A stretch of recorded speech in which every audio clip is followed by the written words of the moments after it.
ಸ್ನೇಹಿತರೆ ನಮಸ್ಕಾರ. ಸ್ನೇಹಿತರೆ, ಭಾರತದ ಪ್ರಜಾತಂತ್ರ ವ್ಯವಸ್ಥೆಯೊಳಗೆ ಹೊಟ್ಟೆಪಾಡಿಗೆ ದುಡಿತಕ್ಕಂಥ ಕಾರ್ಮಿಕರು ಹಾಗೆ ಅಗರ್ಭ ಶ್ರೀಮಂತರಾದಂಥ ಅನಿಲ್ ಅಂಬಾನಿ ಅದಾನಿ ಎಲ್ಲ ಶ್ರೀಮಂತರು ಅಷ್ಟೇ, ಅವ್ರಿಗೂ ಅಷ್ಟೇ ಅಧಿಕಾರ ಇರುವಂಥದ್ದು, ವೋಟಿಂಗ್ ಪವರ್ ನಮಗೂ ಅಷ್ಟೇ ಇರುವಂಥದ್ದು.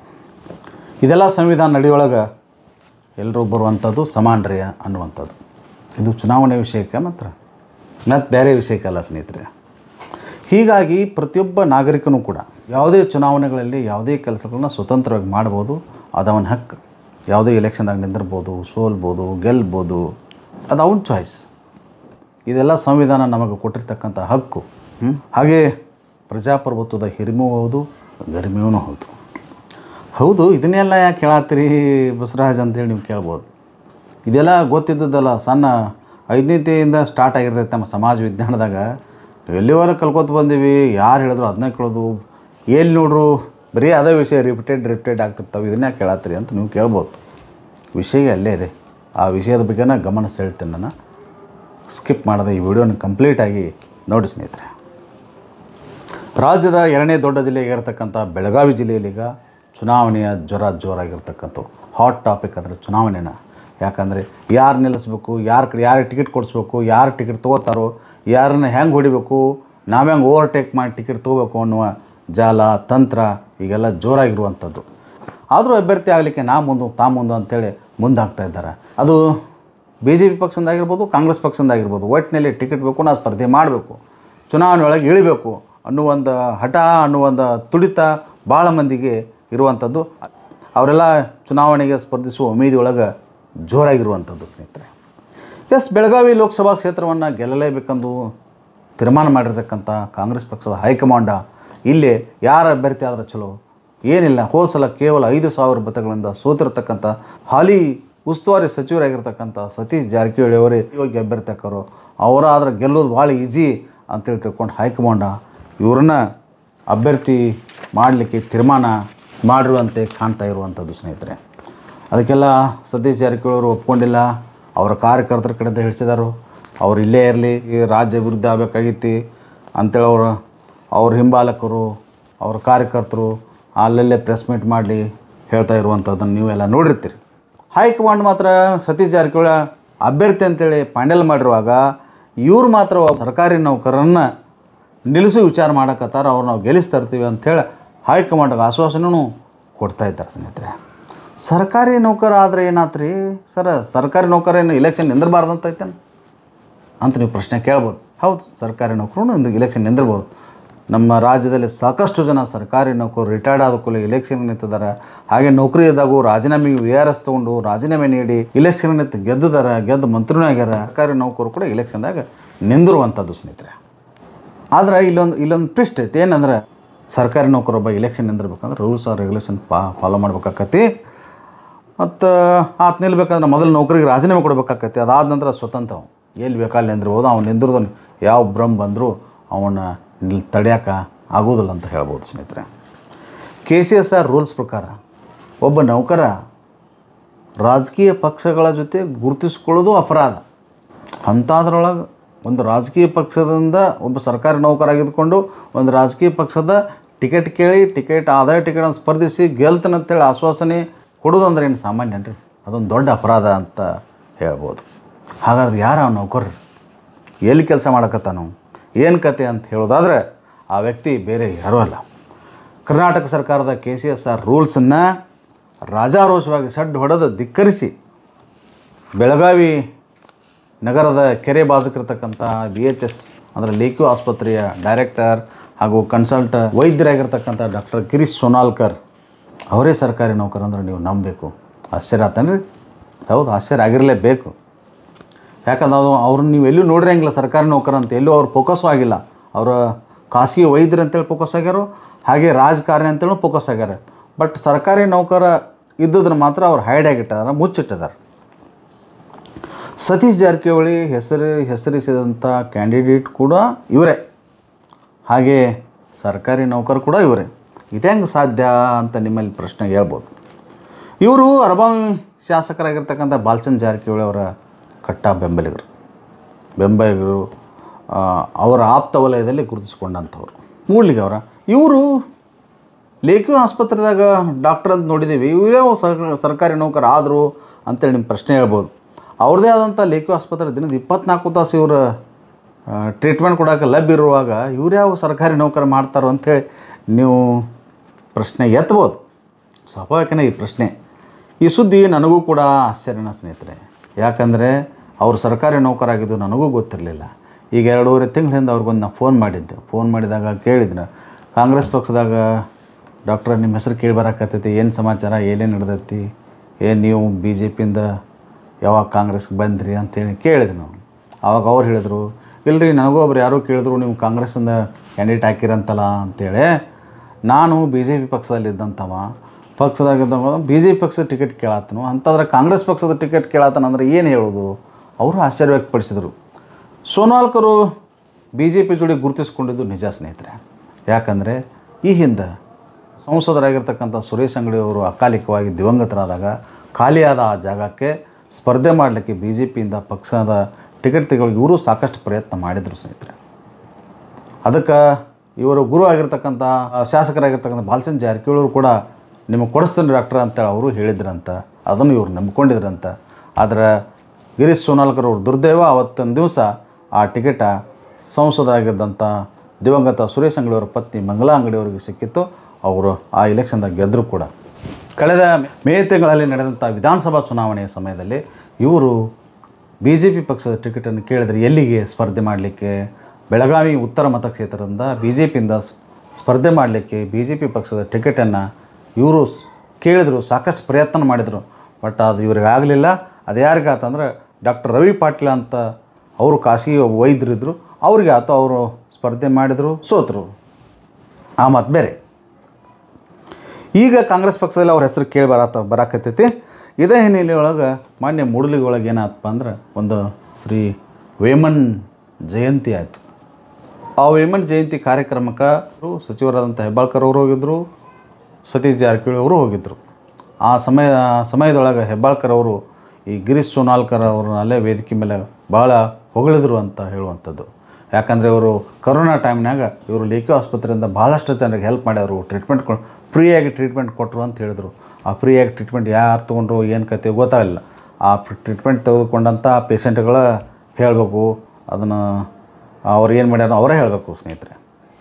ಸೊ ಲಕ್ಷ್ಮೀ ಹೆಬ್ಬಾಳ್ಕರ್ ಅವರು ಗಿರೀಶ್ ಸೋನವಾಲ್ಕರ್ ಅವ್ರನ್ನ ಯಾಕೆ ಹೊಗಳಿದ್ರು ಅನ್ನೋ ಪ್ರಶ್ನೆ ಹೇಳ್ತಾರೆ. ಯಾಕಂದ್ರೆ ಅಲ್ಲಿ ಉಸ್ತುವಾರಿ ಸಚಿವರಾಗಿರ್ತಕ್ಕಂಥ ಸತೀಶ್ ಜಾರಕಿಹೊಳಿ ಅವರು ಮೇಲಿಂದ ಮೇಲೆ ಗಿರೀಶ್ ಸೋನವಾಲ್ಕರ್ ಅವ್ರ ಹೆಸರನ್ನು ಫೋಕಸ್ ಮಾಡ್ತಾಯಿದ್ರು, ಅವ್ರ ಮ್ಯಾಗ ಹೆಸರು ತೆಗಿತಿದ್ರು. ಒಂದು ವೇಳೆ ಸೋನವಾಲ್ಕರ್ಗೆ ಟಿಕೆಟ್ ಕೊಟ್ಟ ಹೋಯ್ತು, ಕೊಡಲಿಲ್ಲ ಅಂದ್ರೆ ನನ್ನ ಮಗ ಮೃಣಾಲ್ ಹೆಬ್ಬಾಳ್ಕರ್ಗಾರ ಕೊಡಲಿ ಅನ್ನೋ ದೂರದ ಹಂಚಿಕೆ ಹೆಬ್ಬಾಳ್ಕರ್ ಅವರ ಹೊಗಳಿಕೆಯಲ್ಲಿ ಇತ್ತು ಅಂತ ಹೇಳುವಂಥದ್ದು ಸ್ನೇಹಿತರೆ. ಡಾಕ್ಟರ್ ಗಿರೀಶ್ ಸೋನವಾಲ್ಕರ್ ಅವರಿಗೆ ಕಾಂಗ್ರೆಸ್ ಪಕ್ಷದ ಟಿಕೆಟ್ ಕೊಡಿಸೋ ವಿಚಾರದಲ್ಲಿ ಸಾಫ್ಟ್ ಕಾರ್ನರ್ ಹೊಂದಿರತಕ್ಕಂಥ ಸಚಿವ ಸತೀಶ್ ಜಾರಕಿಹೊಳಿ ಅವರ ನಿಲುವಿನಿಂದ ಗಾಬರಿ ಬಿದ್ದಿರುವಂಥ ಈ ಉಳಿದ ಕಾರ್ಯಕರ್ತರು, ಎಸ್ಪೆಷಲಿ ಬೆಳಗಾವಿ ಜಿಲ್ಲಾ ಕಾಂಗ್ರೆಸ್ಸಿನ ಅಧ್ಯಕ್ಷರಾದಂಥ ವಿನಯ್ ನಾವಲಗಟ್ಟಿ ಆಗಲಿ, ಹಾಗೆ ರಾಜ್ದೀಪ್ ಕೌಜಲಿಯವರಾಗಲಿ, ಹಾಗೆ ಕಿರಣ್ ಸಾಧುನವರಾಗಲಿ, ಇವರು ಕೂಡ ಟಿಕೆಟ್ ಅಪೇಕ್ಷಿತರು. ಇವರು ಟಿಕೆಟ್ ನಮಗೆ ಕೊಟ್ಟರೆ ನಾವು ಸ್ಪರ್ಧೆ ಮಾಡ್ತೀವಿ ಅಂತೇಳಿ ಇವರು ಅರ್ಜಿ ಸಲ್ಲಿಸಿದಂಥವ್ರು. ಇವರು ಒಂದು ಫೈನ್ ಮಾರ್ನಿಂಗ್ ಸತೀಶ್ ಜಾರಕಿಹೊಳಿ ಅವರ ಕಡೆ ಹೋಗಿ ಒಂದು ರಿಕ್ವೆಸ್ಟ್ ಮಾಡ್ಯಾರಂತ. ಏನಂದ್ರೆ, ಸಾವ್ಕಾರ ಮತ್ತು ಈ ಇಲೆಕ್ಷನ್ದಾಗ ನೀವು ನಿಂದ್ರಿ, ನೀವು ನಿಂದ್ರಕ್ಕಾಗಲಿ ಅಂದ್ರೆ ನಿಮ್ಮ ಮಗಳ ಪ್ರಿಯಾಂಕಾ ಜಾರಕಿಹೊಳಿ ಅವ್ರು ನಿಲ್ಲಿಸ್ರಿ, ನಾವೆಲ್ಲ ಒಟ್ಟಾಗಿ ಚುನಾವಣೆಯಲ್ಲಿ ಗೆಲ್ಲಿಸಲಿಕ್ಕೆ ಪ್ರಯತ್ನ ಪಡ್ತೀವಿ, ಹೋರಾಟ ಮಾಡ್ತೀವಿ. ಆದರೆ ಕಾರ್ಯಕರ್ತರೇ ಆಗದೇ ಇರುವಂಥ ವ್ಯಕ್ತಿಗೆ ಮಾತ್ರ ನೀವು ಟಿಕೆಟ್ ಕೊಡಿಸ್ಬೇಡ್ರಿ ಅಂಥೇಳಿ ರಿಕ್ವೆಸ್ಟ್ ಮಾಡಿದ್ರಂತ. ಅಂದ್ರೆ ಅಪರೋಕ್ಷವಾಗಿ ಗಿರೀಶ್ ಸೋನವಾಲ್ಕರ್ ಅವರಿಗೆ ಟಿಕೆಟ್ ಕೊಡಿಸ್ಬೇಡ್ರಿ ಅಂಥೇಳಿ ಅವ್ರಿಗೆ ಆಗ್ರಹ ಮಾಡಿದರು. ಬಟ್ ಅದು ಯಾಕೋ ಕೆಲಸ ಆದಂಗೆ ಕಾಣಲಿಲ್ಲ.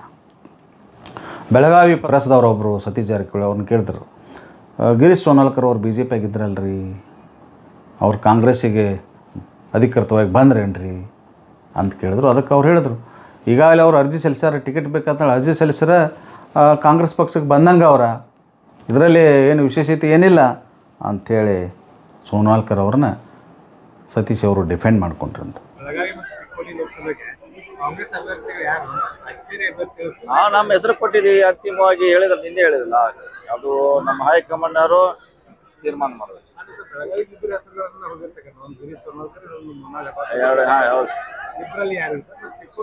ಇಬ್ರಲ್ಲಿ ಯಾರಂತ ಹೈಕಮಾಂಡ್ ಮಾಡ್ಬೇಕಲ್ಲ. ನಮ್ಮ ವಿಷಯ ನಾವು ಹೇಳಿದೀವಿ, ಯಾರಂತ ಹೈಕಮಾಂಡ್ ಹೇಳ್ಬೇಕು. ನೋಡೋಣ, ಇನ್ನೊಂದರ ಸುತ್ತಿನ ಚರ್ಚೆ ಆಗ್ಬೇಕು. ಸಿಎಂ ಸೇರ್ದಂಗ ಅರ್ಜಿ ಕೊಟ್ರೆ ಸೇರ್ದಂಗ, ಇನ್ನೇನು ಸೇರ್ದಂಗ.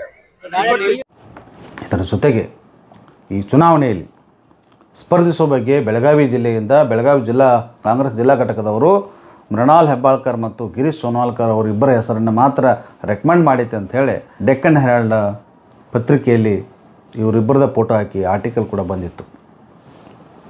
ಅಂದರೆ ಅವರು ಸೋನಾಲ್ಕರ್ ಅವರು ಖಾಸಗಿ ಡಾಕ್ಟರ್ ಆಗಿದ್ದರೆ ಏನು ಪ್ರಾಬ್ಲಮ್ ಇರ್ತಿರಲಿಲ್ಲ, ನಾವು ಇದನ್ನು ಹೇಳೋ ಅವಶ್ಯಕತೆನೇ ಬರ್ತಿರಲಿಲ್ಲ. ಆದರೆ ಗಿರೀಶ್ ಸೋನಾಲ್ಕರ್ ಅವರು ಪೂರ್ಣ ಪ್ರಮಾಣದ ಸರ್ಕಾರಿ ನೌಕರರು, ಸರ್ಕಾರಿ ವೈದ್ಯರವರು. ಈ ಹಿನ್ನೆಲೆಯೊಳಗೆ ಇದನ್ನು ಹೇಳೋ ಪ್ರಸಂಗ ಬಂದೈತಿ ಅಂತ ಹೇಳುವಂಥದ್ದು ಸ್ನೇಹಿತರೆ. ಬೆಳಗಾವಿಯಲ್ಲಿರ್ತಕ್ಕಂಥ ಬೀಮ್ಸ್ ಕಾಲೇಜ್ ನೀವೆಲ್ಲ ನೋಡಿದ್ರಲ್ಲ, ಚೆನ್ನಮ್ಮ ಸರ್ಕಲ್ ದಾಟಿ ಆ ಕಡೆ ಇರುವಂಥದ್ದು, ಕೊಲ್ಲಾಪುರ ಸರ್ಕಲ್ ಹೋಗೋ ದಾರಿಯಲ್ಲಿ ಇರತಕ್ಕಂಥ ಬೀಮ್ಸ್ ಕಾಲೇಜಿನಲ್ಲಿ ತಜ್ಞ ವೈದ್ಯರದ್ದು ಕಳೆದ 2010ರಿಂದ ಇವರ ಕೆಲಸ ಮಾಡಕತ್ತಾರೆ ಪೂರ್ಣ ಪ್ರಮಾಣದಲ್ಲಿ. ಈ ಬಗ್ಗೆ ನಾನು ಮಾಹಿತಿ ಹಕ್ಕು ಕಾಯ್ದೆ ಅಡಿಯೊಳಗೆ ಮಾಹಿತಿ ತೆಗೆದುಕೊಂಡೀನಿ, ನೀವು ಅಲ್ಲಿ ನೋಡ್ಬೋದು. ಇದ್ರ ಬಗ್ಗೆ ಹೆಚ್ಚಿನ ಮಾಹಿತಿಗಾಗಿ ಬೀಮ್ಸ್ ಡೈರೆಕ್ಟರ್ ಆಗಿರ್ತಕ್ಕಂಥ ಅಶೋಕ್ ಶೆಟ್ಟಿ ಅವರನ್ನು ನಾವು ಮಾತಾಡಿಸಿದಾಗ ಅವರು ಸಹಜವಾಗಿ ಹೇಳಿದ್ರು. ನಾನು ಸೋನಾಲ್ಕರ್ ಅವ್ರ ಬಗ್ಗೆ ಕೇಳಿದೆ. ಅವಾಗ ಹೇಳಿದ್ರು, ಡಾಕ್ಟರ್ ಗಿರೀಶ್ ಸೋನಾಲ್ಕರ್ ಅವರು ನಮ್ಮಲ್ಲಿ ತಜ್ಞ ವೈದ್ಯರಾಗಿ ಕಳೆದ 2010ರಿಂದ ಕೆಲಸ ಮಾಡಕತ್ತಾರೋ, ಪೂರ್ಣ ಪ್ರಮಾಣದಲ್ಲಿ ಕೆಲಸ ಮಾಡಕತ್ತಾರೋ. ಅವರೇನು ಗೌರವಧನ ಏನು ತೊಗೊಳತ್ತಿಲ್ಲ, ಪೂರ್ಣ ಪ್ರಮಾಣದ ಪೇಮೆಂಟನ್ನು ತೊಗೊಳತ್ತಾರೋ ಸರ್ಕಾರದಿಂದ. ಮತ್ತು ಅವರು ಸದ್ಯಕ್ಕೆ ರಜಾ ಮೇಲದಾರು ಅಂತ ಅವರು ಹೇಳಿದರು. ಬಹಳ ಜನ ಈ ಸುದ್ದಿ ಕೇಳಿ ಹೌಹಾರಿದಂಗೆ ನಾನು ಕೂಡ ಹೌಹಾರಿದ್ದೆ. 2011ರಿಂದ ಬೆಳಗಾವಿ ಕೆರಿ ಬಾಜುಕ ಲೇಕ್ಯೂ ಆಸ್ಪತ್ರೆನ ಇವರು ಸ್ಥಾಪನೆ ಮಾಡಿದರು.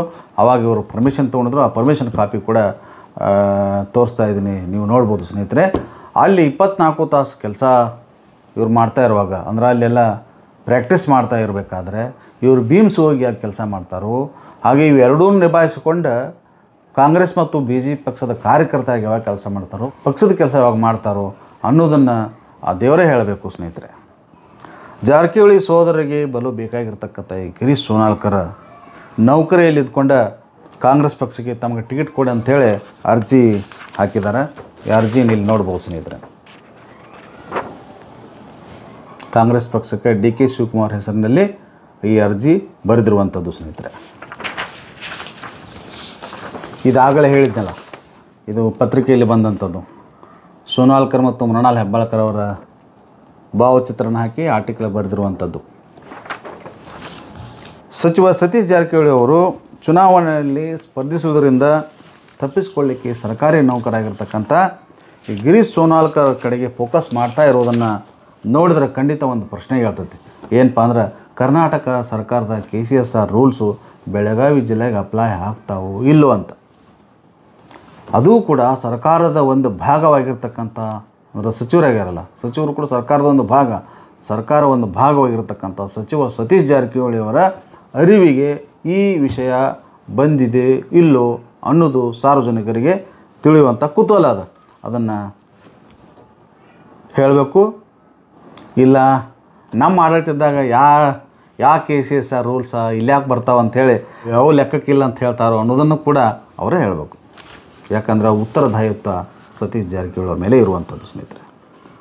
ಒಬ್ಬ ಸರ್ಕಾರಿ ಸೇವೆಯಲ್ಲಿರ್ತಕ್ಕಂಥ ವ್ಯಕ್ತಿ ಕಳೆದ 4 ವರ್ಷಗಳಿಂದ BJP ಕಾಂಗ್ರೆಸ್ ಪಕ್ಷದ ಚಟುವಟಿಕೆಗಳಲ್ಲಿ ಪಾಲ್ಗೊಳ್ಳುತ್ತಾ ಮೀಡಿಯಾಗಳಲ್ಲಿ ಮಿಂಚುತ್ತಾ ಇರಬೇಕಾದ್ರೆ ಜಿಲ್ಲಾ ಚುನಾವಣೆ ಅಧಿಕಾರಿಗಳಾಗಿದ್ದಂಥ ಜಿಲ್ಲಾಧಿಕಾರಿಗಳು ಈ ಬಗ್ಗೆ ಗಮನ ಯಾಕೆ ಹರಿಸಿಲ್ಲ ಅನ್ನೋದು ನಮಗೆ ಗೊತ್ತಾಗಿಲ್ಲ. ಯಾಕಂದ್ರೆ ಸಚಿವರು ಸುಮ್ಮಿರುವಾಗ ನಾ ಯಾಕೆ ಅದ್ರ ಬಗ್ಗೆ ತಲೆ ಕೆಡಿಸ್ಕೋಬೇಕಂತೇಳಿ ಗಪ್ಪದಾರೋ ಏನೋ ಗೊತ್ತಿಲ್ಲ.